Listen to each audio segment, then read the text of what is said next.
अब भी 25 में इस बार भी ये पूरा मंडी का इलाका कितना तबाह हुआ, धराली उत्तराखंड में क्या हुआ, जम्मू के इलाके में क्या हुआ, चिनाब बेसिन में। ये सब इतनी त्रासदियां हो रही हैं जलवायु परिवर्तन की वजह से।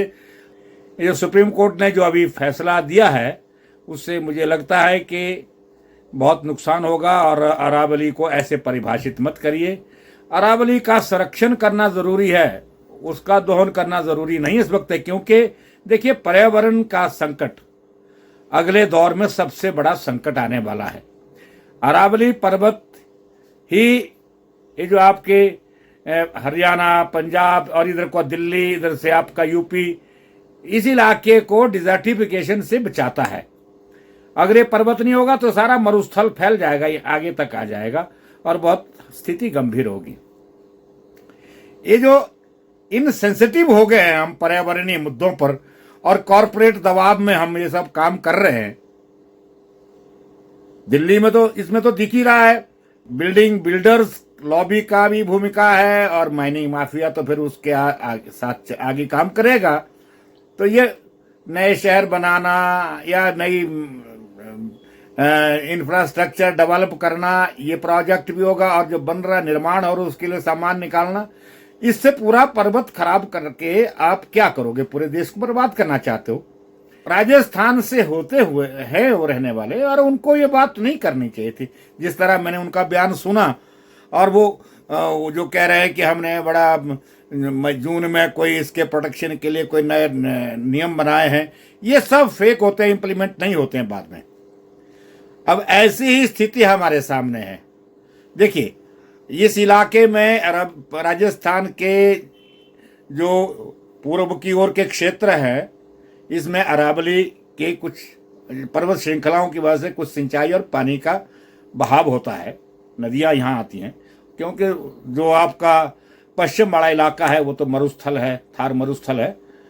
अब ये ऊपर हम पहाड़ में रहते हैं, हम लोग भी महसूस करते हैं कि हमारे यहाँ भी ऐसा ही कॉरपोरेट दबाव में इनसेंसिटिव प्रोजेक्ट चल रहे हैं जो हमारी प्रकृति के खिलाफ है। आप इतना बड़ा बड़ा इंफ्रास्ट्रक्चर बनाने के प्रोजेक्ट चला रहे हैं, चला क्यों रहे, बना क्यों रहे? ये 4 लेन का जरूरत क्या था? 4 धाम कॉरिडोर बनाने की जरूरत थी कि नहीं थी, ये सवाल है। आज वो लगातार जो है आपदा का कारण बन गया हमारे लिए। पूरा ये कीर्तपुर से मनाली तक का 4 लेन है, ये परमानेंट डिजास्टर हो गया। बहुत मुश्किल है इसको स्टेबलाइज करना। अब कुछ भी बोलो, हम कोई टेक्नोलॉजी लाएंगे, होना नहीं है। बहुत समस्या खड़ी कर दी आपने, ऐसे कच्चे पहाड़ को छेड़ के और सीधा वर्टिकल कटिंग कर दी, रिवर बेड एनक्रोच किए, पर्यावरण के दूसरे नियम कायदे सारे नहीं माने। जंगलों का तो विनाश वो तो अथाह है। कहने की बात होती है कि लोग जंगल बर्बाद कर रहे हैं, मैं कह रहा हूं जंगल लोगों ने बर्बाद नहीं किए, पहाड़ियों ने। पहाड़ के जंगल ये विकास की परियोजनाएं, कमर्शियल परियोजनाएं, खासकर जिस तरह के निर्माण हुए, हाइडल प्रोजेक्ट्स, सीमेंट प्लांट और ये जो सड़कें, जो बड़ी चौड़ी सड़कें, उसने बड़ा बर्बादी लाई है, हमारी जंगलों का विनाश किया है। आज भी लगातार हो रहा है। अब तो रेलवे आ रहा है हिमाचल प्रदेश में, बिलासपुर तक तो चल पड़ा है काम, और बिलासपुर से अब ले जाना है उसने। इस रेलवे लाइन के लिए जो एनवायरमेंटल कंप्लायंसेस के नियम कायदे होते हैं वो सब एग्जेम्प्ट कर दिए, माफ कर दिए। उसमें फटाफट बिना किसी कंप्लायंस के, पब्लिक हियरिंग के वो सब हो जाएगा और प्रोजेक्ट चालू हो रहा है। और बहाना तुर्रा यह है कि स्ट्रेटेजिक प्रोजेक्ट है राष्ट्रीय सुरक्षा के लिए। अरे भाई, आज के ज़माने में राष्ट्रीय सुरक्षा जो है ना रेल से नहीं होती है। आज कहीं भी कोई भी चीज़ ले जानी हो तो उसके लिए बहुत बड़ी बड़ी जहाज और हेलीकॉप्टर्स है, हमारे पास सब व्यवस्थाएं हैं, बड़े बड़े ड्रोन हैं, बड़े बड़े मिसाइल्स हैं। ये सब सवाल इसलिए है, ये हो इसलिए रहा है कि असल में यहाँ से जो लद्दाख वाला भी मसला है, वहाँ का जो मिनरल है उसका दोहन करना है। वहाँ भी मार्बल है, वहाँ भी ग्रेनाइट है, वहाँ भी बजरी, रेता लाइमस्टोन सब है, वो जाएगा ना। और उन पहाड़ों में तो लोगों की प्राइवेट ओनरशिप तो है ही नहीं, ज्यादातर खाली जगह है, तो बड़ा आसान है करना लद्दाख के पर्वतों को इस तरह से खोदना। हालांकि ये बहाना, ये तुर्रा की वहां ट्रेस मिनरल्स हैं इसलिए वो सब हो रहा है, तो ऐसा भी नहीं है। ट्रेस मिनरल जो रेयर अर्थ मेटल है, इनको ढोने के लिए आपको इतना बड़ा रेल नहीं चाहिए था। और इस खतरनाक टेरेन से, इस बड़े फ्रजाइल और कच्चे ट्रेन से आप रेल ले जा रहे हैं वहां। ये तिब्बत का पहाड़ पठार नहीं है, वो पक्के पठार है। लोग कह रहे हैं कि जी लासा में तो ट्रेन पहुंच सकती है, हम क्यों नहीं कर सकते। तिब्बत का पहाड़ पक्का है, हमारा पहाड़ जो है बहुत कच्चा और फ्रजाइल और नया है, लगातार टूट रहा है, भूकंप संवेदी है। अब तो पूरा इलाका हमारा भूकंप के जोन 6 में आ गया, जिस इलाके से ये जा रहा है। ये जा रही है, रेल जा रही है। परेशानी रेल ही नहीं है। अब वहां पर लद्दाख में सोलर पैनल लग रहे हैं। 13 गीगावाट का प्रोजेक्ट तो शुरू हो गया, कहते हैं 80 किलोमीटर तक स्क्वायर किलोमीटर एक्वायर कर लिया, काम शुरू हो रहा लगता है। अब कहते हैं 250 स्क्वायर किलोमीटर तक एक्विजिशन होना, उसमें जो है कुछ और भी करना है। कोई विंड प्रोजेक्ट, विंड एनर्जी के प्रोजेक्ट भी रखने हैं, कुछ हाइडल प्रोजेक्ट है लद्दाख में होंगे, कुछ जो है हिमाचल के चिनाब नदी में बनने प्रस्तावित है। उन सब की बिजली के लिए 20,000 मेगावाट का ट्रांसमिशन लाइन भी मनाली होके जाएगा। मनाली, कुल्लू, मंडी, सुंदरनगर होकर के ये नालागढ़, बिलासपुर नालागढ़ होके निकलेगा और कैथल जाएगा ग्रिड को। ये पूरे इलाके में 20,000 मेगावाट के ट्रांसमिशन लाइन के टावर बनने हैं, लाइनें बिछानी है। कितना डिजर्टिफिकेशन होगा, कितना जो है रेडिएशन होगा, ये आप देख लीजिएगा। हिमाचल प्रदेश में मनाली बहुत बड़ा टूरिज्म स्पॉट है। ये कुल्लू वैली ये बर्बाद हो जाएगी। एक तो ये कहानी है। फिर हम कह रहे हैं कि हमारे ग्लेशियर पिघल रहे हैं। ये सब जो कुछ हो रहा है, ये मॉडल, ये निश्चित तौर पर ग्लेशियर पर प्रभाव डाल रहे हैं। ऊपर से हमने जो टूरिज्म का मॉडल अपनाया, अरे भाई हम कह रहे हैं डिसेंट्रलाइज्ड टूरिज्म हो, जिसमें छोटा छोटा निर्माण हो, लोकल लोगों की ओनरशिप हो, है ना, और वो रिस्पॉन्सिबल टूरिज्म हो, वो तो चल सकता है। परंतु यहां बड़े बड़े होटल बनाने हैं, उसकी तैयारी चल रही है। हिमाचल प्रदेश सरकार भी अभी एक प्रस्ताव विधानसभा में लाई है कि जो हमारी रेवेन्यू की धारा 118 है, उसके अंदर तब्दीली करके टूरिज्म के प्रोजेक्ट में कुछ रिलैक्सेशन दी जाए, ताकि मेगा इन्वेस्टमेंट आए। माफ करिए, हम लोगों ने स्की विलेज को रोका था आंदोलनों से। अब ये क्या और इस तरह के बड़े प्रोजेक्ट ला करके हिमाचल के को बेचना चाहते हैं, और वो और डिजास्टर क्रिएट करेगा।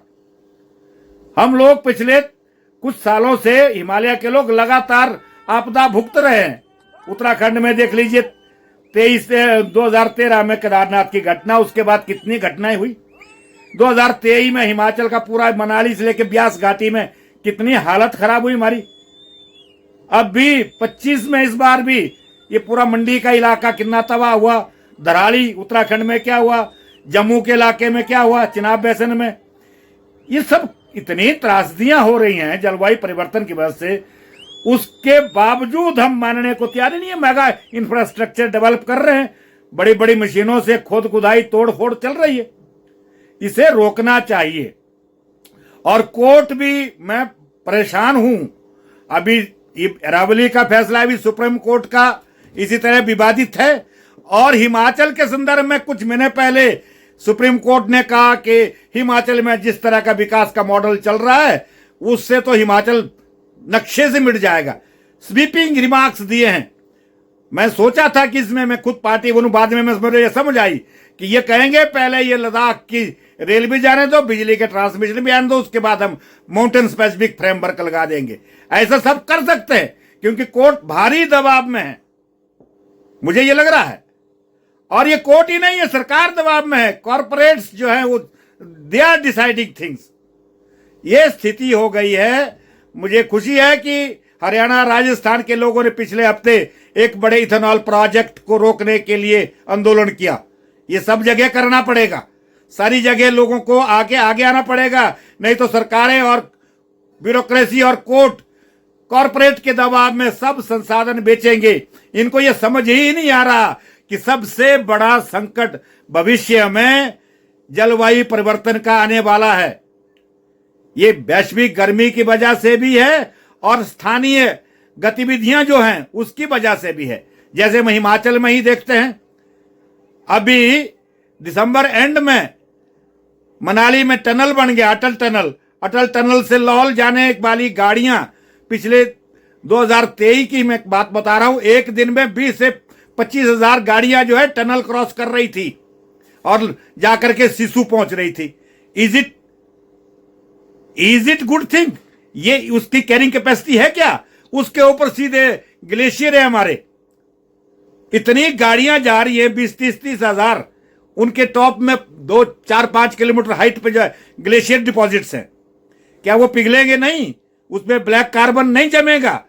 ये सब जानते हैं सब लोग, परंतु उसके बावजूद इकोनॉमिक बेनिफिट और ये जो मुनाफे के लिए हम ये सब जो कर रहे हैं ये ठीक नहीं है। अगर बचना है तो निश्चित तौर पर हिमालय को भी बचाने के लिए नीतियां बनानी पड़ेंगी हमें, और ये जो अरावली पर्वत है इसको बचाने का तो सबसे जरूरी बात है। इसको बचाना इसलिए जरूरी है, नहीं तो डेजर्टिफिकेशन जो ये जो मरुस्थलीकरण है या आकर के हमारे बहुत बड़े क्षेत्र को लील जाएगा। और अगर हिमालय के अंदर ग्लेशियर खत्म हुए और ये जंगल बर्बाद हुए तो इन नदियों में जो पानी की वजह से जो आज हमारे बेसन स्टेट्स जो है बड़े विकसित हो गए हैं, बड़ी खूब खेती हो रही उस पानी से, उनके सामने भी ये जो है मरुस्थलीकरण का संकट आएगा।